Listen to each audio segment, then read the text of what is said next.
Ang malinaw na hatol, the verdict, malinaw po, hindi po tayo pwedeng magkamali.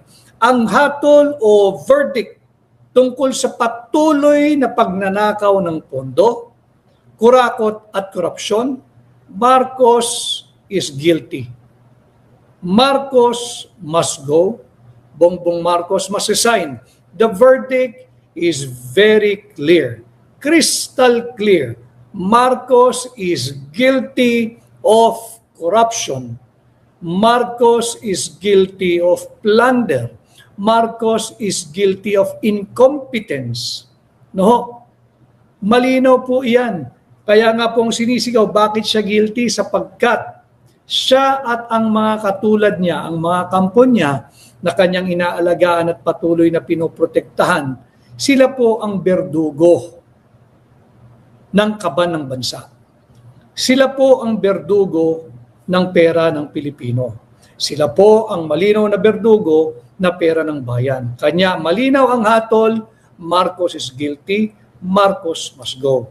Hindi po maaaring magkaroon ng ganito kalawak na krimen nang walang pinuno, nang walang mastermind, nang walang pinaka nagmamaniobra ng lahat. Ano po ang pruweba? Hindi ho ba noong 2025, 2024 pa lamang, mainit na natin pinag-uusapan, isiniwalat na natin na talagang maraming anomalya diyan sa 2025 panukalang budget. Ano po yung sinabi niya?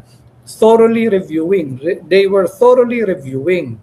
No, masusi daw nilang rinipaso yung panukalang budget for 2025. Ano nangyari? Ito na nga po, kami po ay hindi nagulat.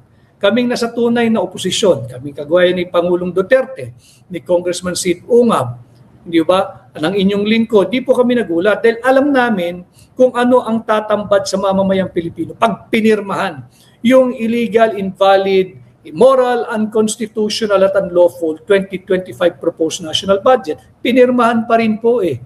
Di ba? Eto na naman po tayo ngayon. Nagsimula ang unang taon, re-enacted budget. Wala pong meaning yun. Ang bantayan po ninyo kung paano niya tatratuhin itong maanomalya at pork-laden. Siksik, liglig, hitik, umaapaw po ang pork barrel, soft pork kung tawagin. Pero baboy pa rin po iyon, taba pa rin po iyon. Yung 6.793 trillion pesos proposed budget for this year. Tingnan natin kung kanyang hinimay talaga, kung siya'y nag-aral talaga, and without, wala na pong kumpiyansa sa kanya ang mamamayang Pilipino. Yung sinasabi pong the proof of the pudding is in the eating, doon natin titingnan. Etong 6.973 trillion, nagsanib puwersa po yung mga tumalikod na rin sa mamamayang Pilipinong senador at kongresista. Inaprubahan itong maanomalyang 6.793 trillion national budget at ngayon ay isinumiti na sa Malacanang. Tingnan natin kung anong gagawin ng pambansang bangungot, kung kanyang pipirmahan ng buo o meron siyang bito-bituhan, kagaya po nung nangyari nung 2025 budget o totoong veto. No? Dito natin babantayan. Maybe he will sign it by Monday or anytime next week, but I doubt kung kanyang sosoplakin o hihiyain yung kanyang mga kampon na nagmumula sa Kongreso, pareho sa Senado at sa mababang kapulungan. Makikita po sa iba't ibang mga survey na hindi na po basta solusyon lang o paglaban lang sa korupsyon ang hinihingi ng tao. Hindi na po basta full transparency at full accountability ang hinihingi ng tao. Ayaw na po ng tao ng remedyo. Base po ito sa negative 3 ng SWS. Yung isa naman ay yung negative 26 based on my own interpretation of that. Let me just check yung pangalan po ng survey company para naman hindi ko rin ho kayo maligaw. Dahil dito po sa ating pahina, tamang impormasyon ang ating ibinibigay. Yung po ay aking interpretation sapagkat nakita ko roon na hindi ka naman pwedeng walang net performance rating. Kaya ima-minus po ninyo yung approve sa disapprove para mauwi ka doon sa yung WR survey, no? Ang kanyang positive noon, first week ho ng December lumabas yun eh. Ang kanyang positive ay 47, yung approve. Ang hindi po approve ay 21%. No? So pagka binasa po ninyo yun, meron ho sa kanyang matitirang negative 26. Yun po yung kanyang survey. Negative 26 po siya doon sa WR survey. Yun po ay sinusugan o kinumpirma o validated o revalidated by the SWS survey. Meron lamang po siyang negative 3. At pagdating nga po nitong Pulse Asia, mas malala. Ang kanyang trust ay negative 15, at ang kanyang performance, ang neto po ay negative 14. So, hindi na po kontento ang tao sa basta remedyo. Yung band-aid solution, ayaw na po nun. Ang inihingi na po ng sambayan ng Pilipino, bukod sa full accountability at full transparency, yung pagpalit ng liderato. Because how else can you explain the negative 15 trusts and negative 14 performance rating ni Bongbong Marcos? Yung sinisigaw po, kagaya ng Hakbang ng Maisog, kagaya ng Save the Philippines Coalition, matagal na po, noong taong January 2024 pa lamang po, linabanan na yung HUAD na People's Initiative, ginagamit po rin ang pera natin. So linabanan natin, humingi tayo ng full accountability, full transparency, peace, and security. Hanggang ngayon po yun ang sinisigaw. Subalit, dumami na po, kagaya po nung aking sinabi kanina, hindi na po kontento ang tao sa basta bulong. Hindi na po yung pwedeng nagkindatala kayo, sa inyo po kami, sama kami. Ngayon po, higit na malakas na ang tinig. Hindi na po basta bulong. Sumisigaw na po, ibinibulalas na. Yung kurakot, korupsyon at drug addiction, ang solusyon, Marcos resign. Yung issue po ng full accountability at transparency, hindi na po solusyon yung remedyo Hindi na po solusyon yung band-aid solution. Hindi na po ubra yung budol at publicity stunt or gimmick. Yung propaganda ni BBM, hindi na po ubra Malinaw po Malinaw na po ang linyahan ngayon, gumuhit na ang mamamayang Pilipino. Ang hinihingi na po, kung ano man po ang maging interpretation ninyo, malinaw po kinakailangan na po magkaroon ng pagpalit ng liderato. No? Malinaw po, usapan na po sa labas yan, ang lakas na po ng usapan na kinakailangan na magkaroon ng change of leadership, pagpalit ng liderato. Ngayon, yung mga natatakot pa rin, wala pong sedition doon, wala pong seditious doon. Ulitin ko at obligasyon ko, because it's my advocacy and my commitment to you, to all of you, aking kayong gagabayan, nakaukit po yung ganyang remedyo sa ating saligang batas. Yung saligang batas pong yan, hindi po ordinaryong manipis na libro yan. Yan po ang fundamental law kung saan lahat ng batas ay dapat yumuko and must proceed in accordance with the Constitution. Malinaw po yun.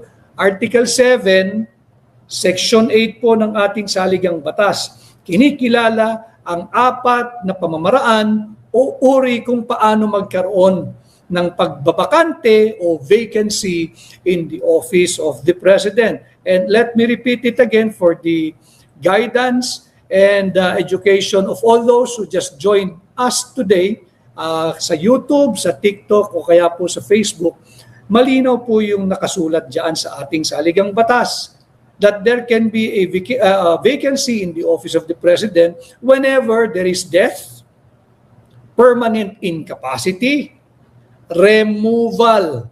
Malawak po ang ibig sabihin ng removal, no? At resignation. And the call of the people now, yung change in leadership, wala pong seditious doon, wala pong inciting to sedition doon. Sapagkat yun po ay ang mismong nakasulat at nakasaad sa ating saligang batas. And it can happen.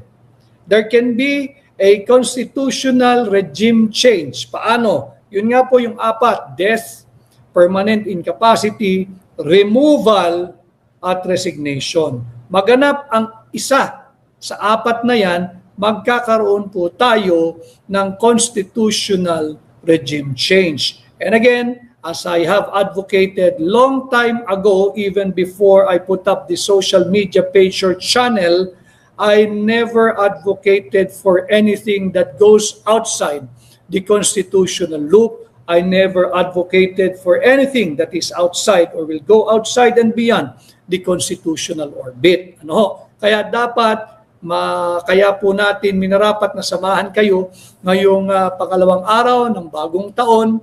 Unang pananghalian po nating magkakasama sa unang araw ng trabaho upang gabayan kayo sa mga issues that will be confronting us still this 2026. Ano? At yung sentimiento o mood po ng mga Pilipino ngayon, ang kinaharap po ni Bongbong Marcos ng pambansang bangungot, yung tinatawag po nating inability to govern. Mahirap po magpalakad ng pamahalaan kung negative 15 ang iyong rating net sa tiwala ng mamamayang Pilipino. Yung kumpiyansa, mahirap po mamuno kung ang tingin nila sa iyo negative 14 net % ang iyong performance rating. Ibig sabihin, incompetent ka. Ibig sabihin, hindi ka marunong maging pangulo.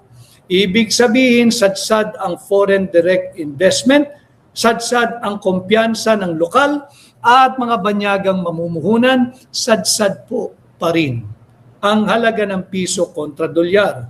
Hindi ho ba kayo nagugulat? January 2 na ho, bukas ang mga bangko, masama pa rin ang palitan ng dolyar kontra piso. Nag-59 pa rin ho.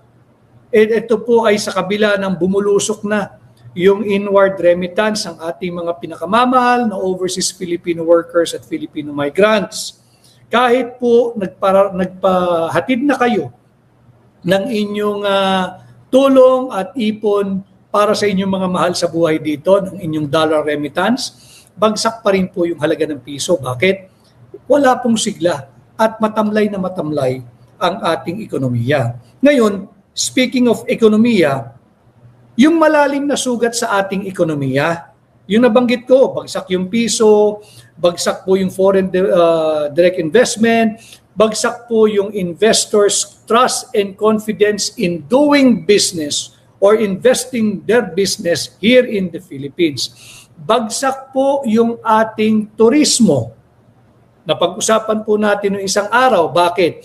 Imbis na i-promote mo ang more than 7,100 islands, magagandang isla, magagandang bakasyonan, ang pinopromote po yung pagmumuka ng kalihim ng Department of Tourism.